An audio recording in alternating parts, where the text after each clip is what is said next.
This presentation provides an overview of Chapter 13, in the book titled, Simple G, a gridded economic approach to analysis of sustainability of the Earth's land and water resources. Edited by Iman Hakiki and Thomas Hurdle. And published by Springer. This chapter covers the role of labor markets in determining the efficacy and distribution impact of sustainability policies.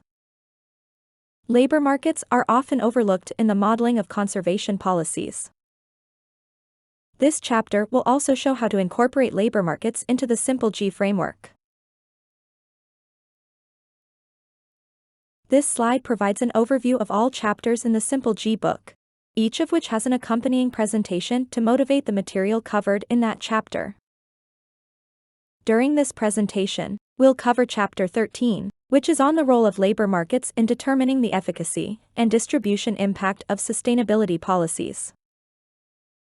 Previous chapters laid the groundwork by providing theoretical foundations, introducing general conditions, specifying mathematical equations, discussing the gridded data and parameters, computer implementation, and validation. In this chapter, we examine how labor markets interact with the groundwater conservation policies outlined in Chapter 12. Agriculture brings not only land and water resources, but also human resources into the food system. Farm workers constitute an important link in the global food production systems. Therefore, it's important to evaluate the impacts of conservation policies on farm workers. Over the past several decades, there is increasing evidence that the era of labor abundance for agricultural production has come to an end. Food production in developed countries has historically relied on a cheap and flexible supply of migrant workers from less developed, migrant-source countries. As economies in migrant-source countries evolve, fewer workers are willing to work in the agricultural sector as well as travel long distances for work. In this chapter, we develop the Simple GCZ model, based on previously published versions of the gridded simple model, and leverage the commuting zone literature to incorporate labor market rigidities. Commuting zones refer to a group of counties that determine the local labor shed, or in other words, the group of counties that workers travel between for employment. The Simple GCZ model uses the CZ map to determine local labor sheds, and restricts the mobility of workers to within the labor shed.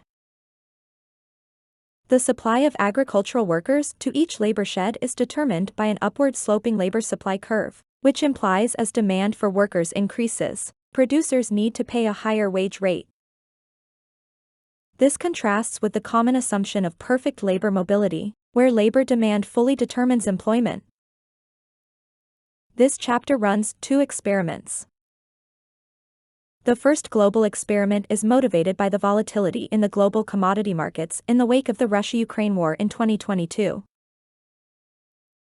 Here, we evaluate the impacts of a commodity price increase of 10% globally. The second experiment is a local level shock in which groundwater extraction is restricted to the recharge level. This slide reports national level impacts of the commodity price increase. Table 13.1 shows that a 10% increase in agricultural prices can lead to a more than 30% increase in production under perfect labor mobility, which is unrealistic given the estimates of agricultural price elasticity in the literature. Under restricted labor mobility, the estimate of a 9.2% increase in production is more realistic. The changes in employment and resource use are also overestimated under the perfect labor mobility assumption. The gridded map of the global price shock highlights that the local level impacts of the policy shock are also quite different under the differing assumptions about labor markets. This slide reports the impact of a sustainable groundwater policy shock in the western U.S. It highlights the underestimation of distributional impacts at the local level, when we make oversimplifying assumptions about the agricultural labor market. The wage impacts on agricultural workers are completely overlooked when we ignore labor market rigidities. The labor sheds that were targeted by the conservation policy absorb up to a 25% reduction in wages under a more realistic specification. Further, the impacts on employment are also overestimated under perfect labor mobility.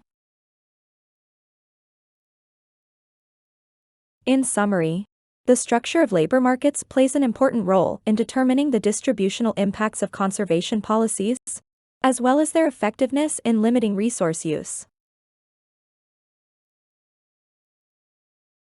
On this slide, you'll find the link to the Simple G webpage where you can find additional resources, as well as links to the book and other chapter presentations. Lastly, we also gratefully acknowledge support from the U.S. Department of Energy, the Department of Agriculture, and the National Science Foundation. Thank you for watching this presentation on the Simple G book, Chapter 13. We encourage you to explore the other companion videos that accompany the book on the Simple G webpage.